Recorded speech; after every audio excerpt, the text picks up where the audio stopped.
တော့ဟင်းဘောကဒီလိုလေးဖြစ်နေပြီ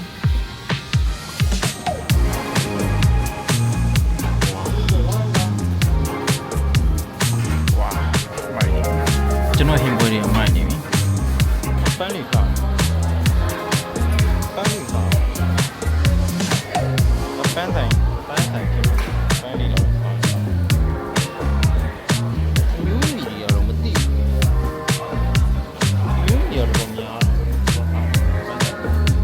ဒီမီရှိရမင်းနေရတဲ့ဆိုင်လေးကိုတင်ဝင်သွားတယ်သူရှိမှာမီနူးလေးတော်တော်တင်ဝင်တော့ပေါ့ဒီမှာနီဘောဆောင်းဆိုင်လေးကများတယ်နီဘောနဲ့အားလုံးမင်္ဂလာပါခင်ဗျာဒီနေ့မှာတော့ကျွန်တော်မိုဒန်ဒီဈေးကိုရောက်ရှိနေတာဖြစ်ပါတယ်ခင်ဗျာဒီနေ့ကပိတ်ရဆိုတော့လေ